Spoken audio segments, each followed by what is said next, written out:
Os acontecimentos da Semana Santa. Emile Bock.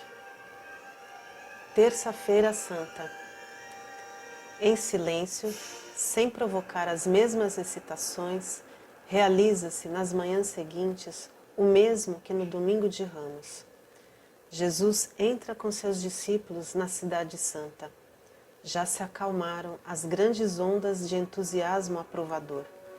Jesus, embora já envolvido nos relâmpagos e tensões da decisão que se aproxima, quer obedecer à lei até o fim. Cumpre o rito sagrado de preparação para a festa pascal. Traz suas oferendas, mas já sentimos, e ele mesmo, que será sacrificado e elevado ao céu. As inimizades e o ódio das pessoas o atingem. No domingo, ainda podia parecer que o sol espiritual que nele acendia sobre o horizonte do drama estivesse em coincidência com o sol natural que acende o entusiasmo primaveril nas almas dos homens. Mas, na segunda-feira, o engano se esclarece. Na terça-feira santa, o drama, mistério, ultrapassa a simples despedida do velho mundo. Jesus marcha cada vez mais majestoso para a cidade. Quanto mais silenciosa a massa, tanto maior o ardor da volição na fisionomia do Cristo. Nasceu o dia de Marte, inflama-se a luta. A massa calou-se. Seus líderes têm medo, e o medo é a raiz do ódio, que passa à agressão. Cada tropa do exército inimigo envia na vanguarda seus atacantes. Um grupo após o outro aborda o majestoso. Sucedem-se as perguntas traiçoeiras. Disfarçam sob a forma de questões aquilo que deveria ser um golpe na face ou um golpe de espada. Chegam os primeiros sacerdotes, os sábios das Escrituras e os presbíteros, ou seja, todos os membros do Sinédrio judeu. Mandam perguntar a Jesus com que autoridade age. Exigem que se identifique. Chegam depois outros, os fariseus, com os seguidores de Herodes, e pousam a questão embaraçosa. É justo pagar tributo a César? Seguem-se os saduceus. Querem saber o que pensa Jesus sobre a ressurreição dos mortos. Finalmente, chega um indivíduo que, acreditando poder comprometê-lo perante todo o povo, pergunta qual é, em sua opinião, a mais nobre das leis. Esses ataques, representando a atração das inimizades, constituem a melhor prova de quão intensamente era sentida a majestade de Cristo. Os cães só latem e mordem quando têm medo. Assim também essas questões, em realidade, golpes de ódio, partem do medo. As forças das trevas tremem, porque está nascendo o sol. Jesus responde a cada uma das 4 questões, mas não se contenta em apagar os golpes investidos contra ele. Aceita o desafio e luta com as armas do Espírito. Desenrola imagens potentes. Do mesmo modo que nos 3 anos passados falava aos discípulos em parábolas maravilhosamente poéticas, responde agora aos seus adversários em parábolas de combate. Conta a parábola dos viticultores, aos quais fora confiado o parreiral e que se recusam a entregar a safra. Matam os mensageiros do dono das parreiras e, finalmente, até seu próprio filho. Os adversários sentem que a potência combativa da parábola, sentem que se refere a eles próprios. De fato, Jesus prediz aos seus inimigos, pela parábola, que eles o matarão. Ele não o faz para ganhar fama de profeta. Sua parábola é uma luta final pelas almas de seus adversários. Quiçá elas ainda desaparecerão. quiçá ainda serão aterrorizados pela visão de si mesmos. O Cristo lança aos seus adversários mais uma parábola, a parábola do casamento real. É inestimável a grandeza micaélica desta parábola combativa. Trata-se daqueles que seriam indicados como convidados. Todos falham, o convite é feito, então há estranhos, há gente que normalmente nem seria levada em consideração. Os estudiosos oficiais de Deus revelaram-se como mentirosos e hipócritas, e a divindade apela então para pessoas cuja aparência não revela estarem à procura de Deus. Isto se dirige diretamente contra os adversários, contra os eclesiásticos privilegiados pela tradição.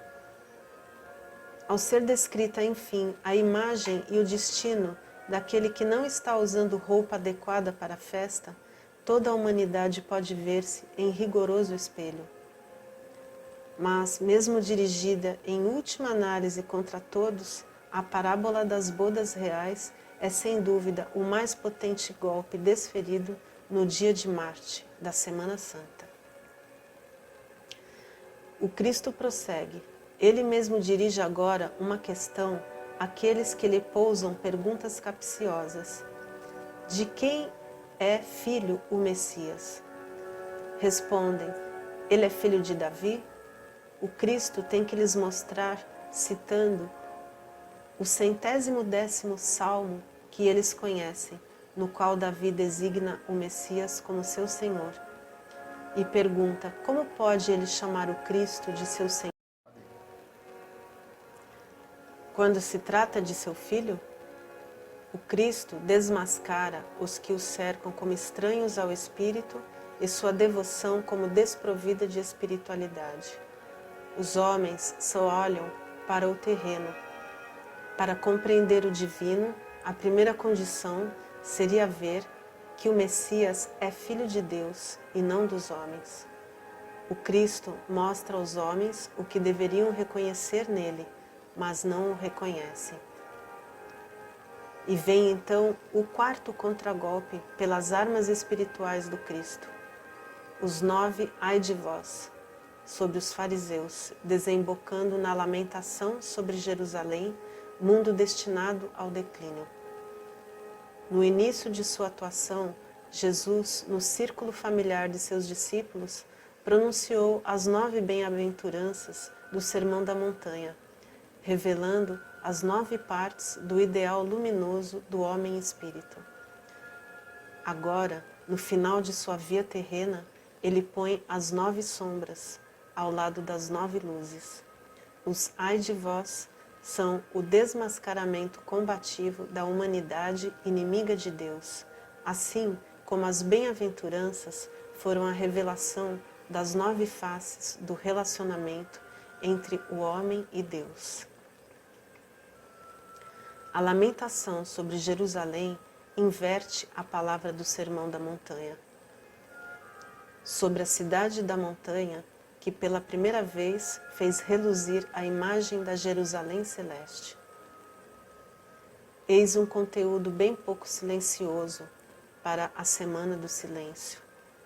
Os golpes de espada cintilam de um lado e de outro lado. Luta-se e briga-se. O poder marcial do verbo se precipita da boca daquele que mais tarde não se lamentará ao carregar a cruz para o alto do Gólgota.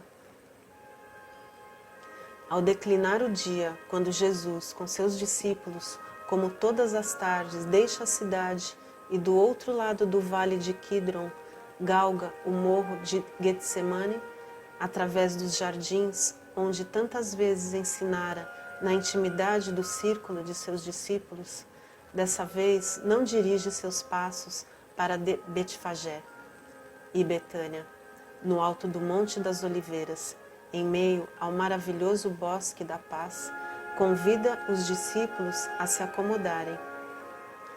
Ainda estremecendo da luta que travou durante o dia, começa a falar aos discípulos pela última vez ao ar livre.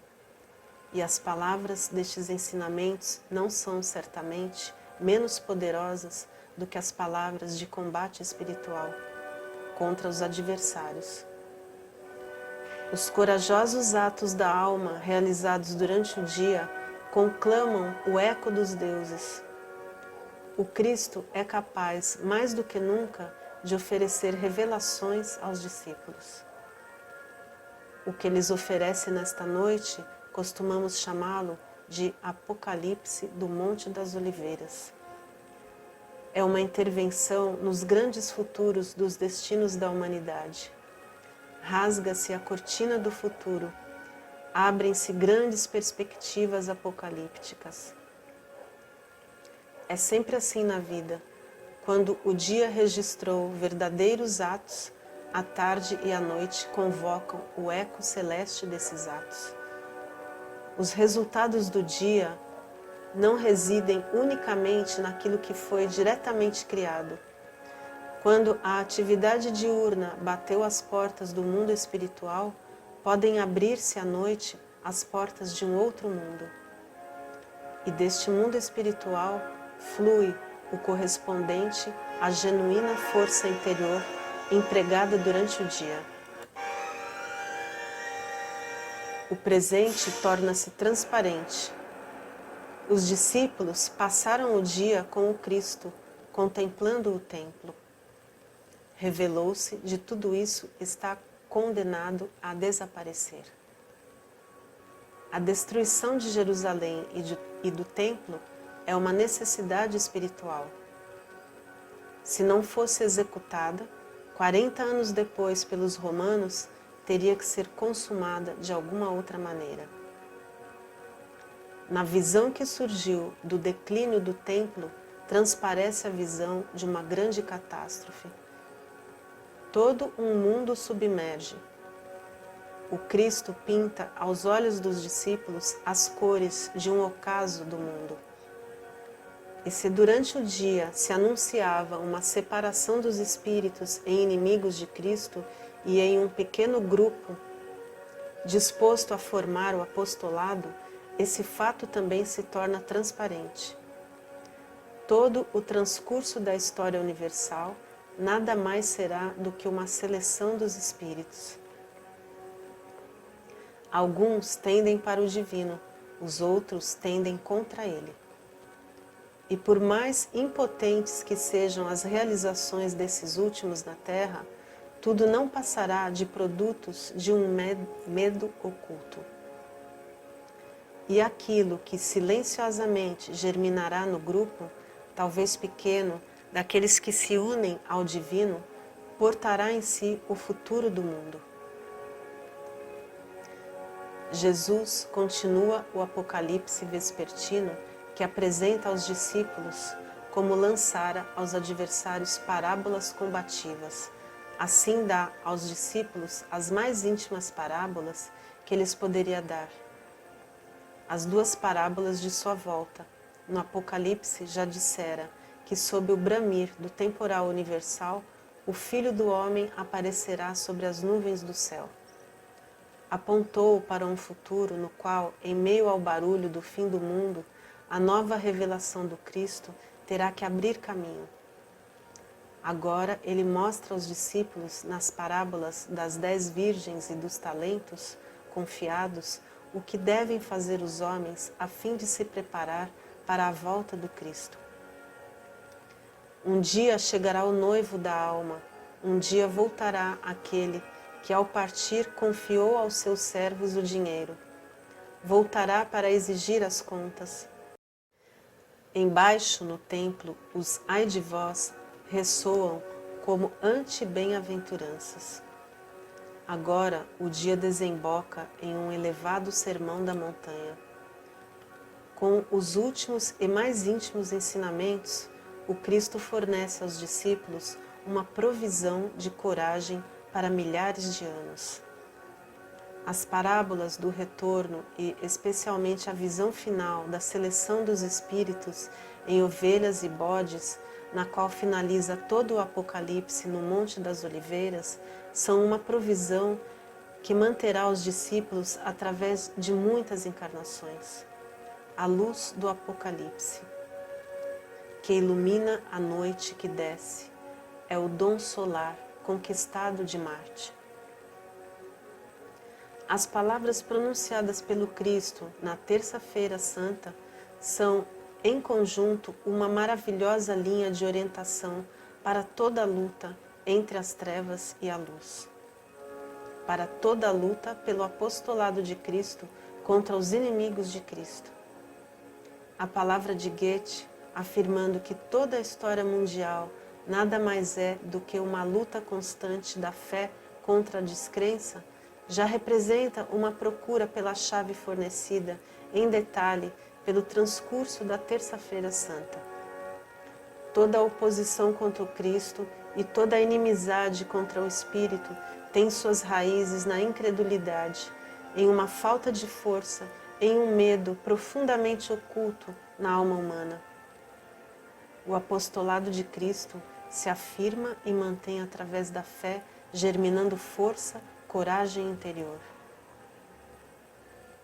A campanha, cuja estratégia pode ser deduzida do conteúdo da Terça-feira Santa, não é, entretanto, em primeiro lugar, uma campanha de guerra entre dois mundos humanos.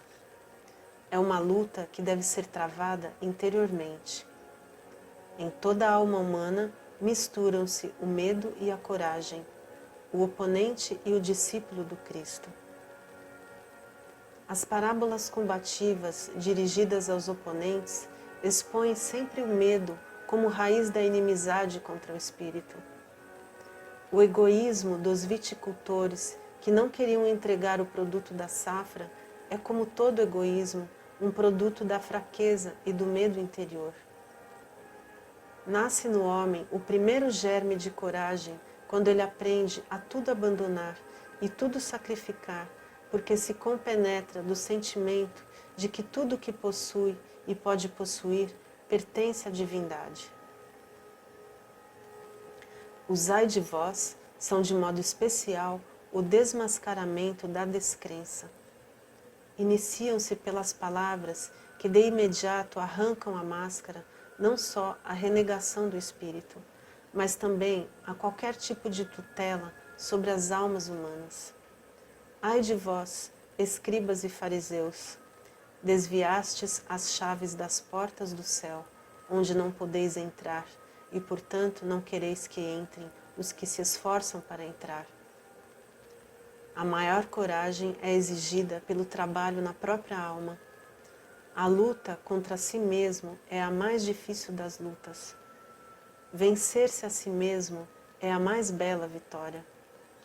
Na luta travada no interior de nossa própria alma, conquistamos os mais maduros dons das forças marcianas.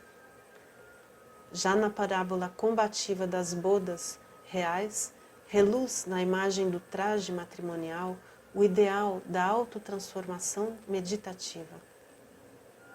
A alma que adquire luminosidade através da purificação e da oração é o traje matrimonial.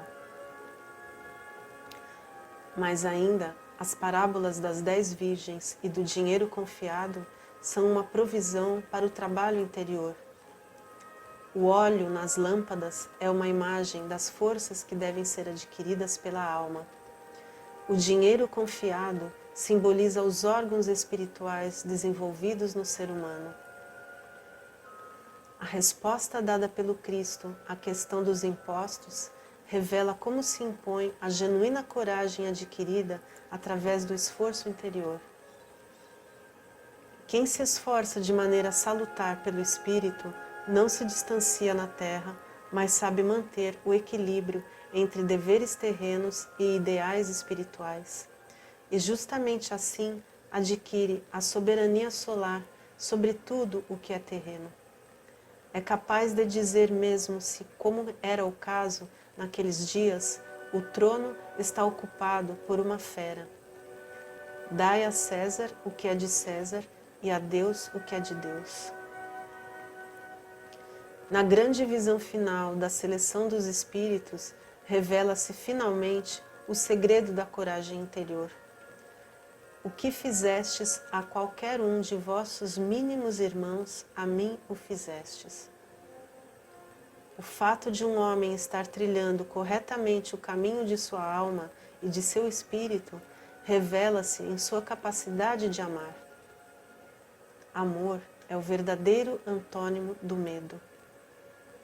Todo verdadeiro esforço ou tendência em direção ao espírito começa pela coragem interior e desemboca no amor. O verdadeiro amor pelos homens é idêntico ao amor pelo próprio Cristo. Os poderes marciais do dia são, embora caia a noite, totalmente irradiados pelo do Cristo, quando todas as palavras de luta espiritual culminam a palavra amor.